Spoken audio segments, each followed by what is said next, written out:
When the end of the year rolls around and winter is upon us, I'm just in such a mood. I don't know about you, but like nothing on my TBR sounds good. I'm just kind of like generally like grumpy for no reason. And so I thought if you were in the same boat as me, it might be fun to do a little tarot pool to decide your next read. Of course, this is inspired by Ariel Bissett because what isn't on my channel? But yeah, let's get right into the tarot. I love tarot. The deck that I use is Modern Witch Tarot, which is the bomb diggity. The thing I love the most about it is that there's a lot of amazing decks out there, but it keeps a lot of the symbolism of the original like tarot card deck, but modernizes it, makes it more aesthetic and makes it more inclusive. So you have a lot more women, people of color, like diverse body shapes, all that fun stuff. Anyway, I'm not sponsored by them yet, but I do want to tell you about some cool ass books. So the way it's gonna work is that I'm going to put down 3 cards and you're gonna pick a card. You're gonna just power the internet and using your mind, you're gonna just be like, card 1 is for me, or card 2, or card 3, and then I will reveal them along with my book recommendation for you. So yeah, we'll see how this goes, and if you guys like it, I'm happy to do more. We have, for card number 1, the Empress. And she's just a badass bitch. Look at her. She's so like regal and she has all the cushions. And she's a pillow queen for sure. You have this majesty, this regalness. You have the jewelry, the accessories. And so for the Emperor's reading, she is associated with nurture.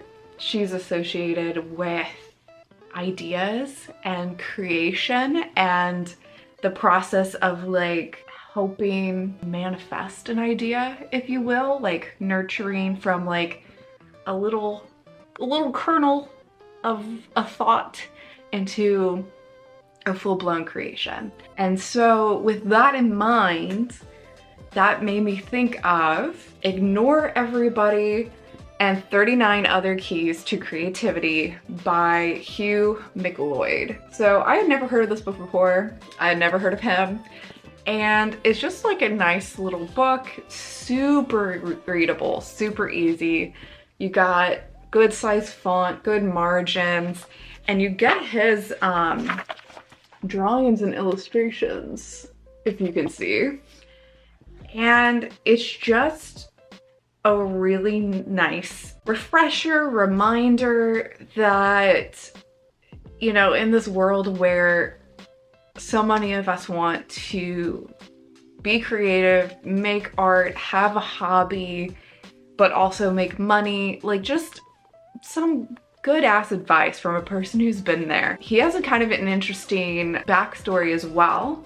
He apparently started doodling on the back of business cards at a bar, and that led to him having a blog, which then led to him to being an advertising copywriter for over a decade, as well as like a cartoonist and pundit. His blog gets over 2 million monthly visitors, and he also lectures and consults. So he's not doing too bad for himself, guys. And if you're thinking, Kelly, I'm not a creative person, I would beg to differ. Like, we're all creative. It's just a matter of like what avenue you put your creativity. I think the key thing to humanity is our ability to think of what if and like imagine things that don't currently exist. So if someone had to be like, what if people didn't die from smallpox?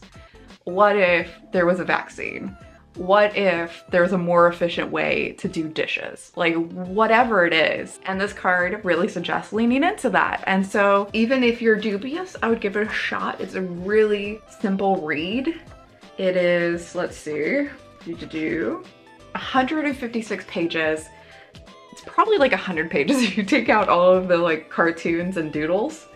But like, this dude turned doodling into a career. So I just think that's great. And like, I think it's especially important as a creative, right? Like that, like nurturing of an idea, we can be so critical and negative to ourselves that having advice to help remind us how to be like, no, you gotta like feed and water your idea. You gotta like give it time to grow. You have to like take it out to play. Like it's not just this static, either it comes fully formed and you're good or you need to throw it away kind of thing. Next, we have Six of Cups. We have this older adult character handing off a cup of goodness to this younger girl. And there's a lot of interpretations to the Six of Cups, but a lot of it has to do with nostalgia, play and sharing, innocence, childhood, like harmony, community, those good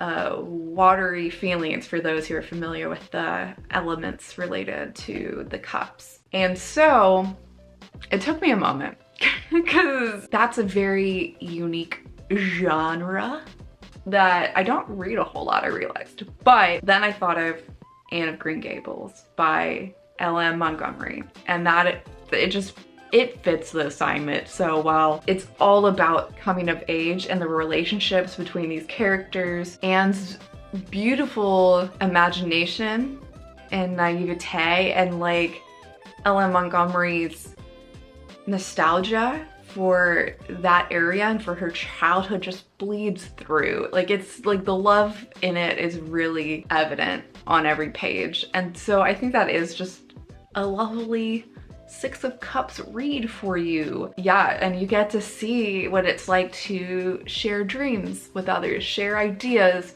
share in play and imagination. Like Anne and her best friend are always like coming up with these like fictional stories in their head that they share with each other, or they're reenacting plays, or they're pretending that the woods between their houses is like haunted at night. And so you get that melding of really all of a person. And you know, what's it like to share a home with someone? What's it like to go to school with people? What's it like to deal with someone you don't like? It's got it all. I think it's a really good read. And especially if you don't know what you're wanting right now, if you're feeling a little grumpy, if it's overcast where you're at, I think Anne of Green Gables will help cheer you up. Last but not least, we have Six of Pentacles. We have this beautiful person handing out gifts. Pentacles is very much related to resources, sometimes money. It can be external and internal resources, getting what you need, feeling stable, feeling secure, sometimes materialism. This card really represents the sharing, the equality, the fairness of spreading out those resources, of distributing those resources. And oh boy, this was a hard one. Like I really had to rack my brain. I guess there's just, at least that I know of or have read, there's not a lot of stories about sharing in wealth or sharing in resources. And I would love to know if you would have a book related to this card, because I'm just curious. I'm curious what you guys would come up with that I am maybe missing. Anywho, what I picked after a long time of thinking was We by Yevgeny Yamyatin, maybe? So for those who don't know, this is actually a book that helped inspire 1984 by George Orwell. It is a Russian novel. It's very fascinating. It's a supposed utopia where things are ruled over by the one state, and the all-powerful benefactor is this idea of what do us individuals have to compromise on or sacrifice in order to give birth to this collective dream, to have fairness and equality and transparency. If I remember correctly, like everyone lives in like glass structures. I create like a Big Brother effect because they didn't have the technology at the time for him to imagine cameras and surveillance in the same way that George Orwell could. While it doesn't have the positives that the Six of Pentacles possesses. I do think it creates an interesting reflection and conversation to yourself or to others on, if I believe in distribution of resources and wealth and sharing and giving, what does that look like? What is right to be shared and what should be exclusive? If I remember correctly, like they also have a thing where you randomly can like have sex with people. So like it's like even that is shared and made equal and yada yada. So it's an interesting thought experiment for sure. I think this is an intriguing look at, obviously, collective unity gone wrong, but I think, you know, for every good side there's a bad side, and it's important when we're looking at our values and what we want for the future to contemplate what pitfalls there could be in implementing any sort of system. So yeah, baby. I admit that one's a little rocky, but I think the other two are pretty solid. Yeah, this was a lot of fun. I love these little challenges I give myself to find the like right book. And I hope you enjoyed this too. Let me know if you have another suggestion for a book for any of these cards.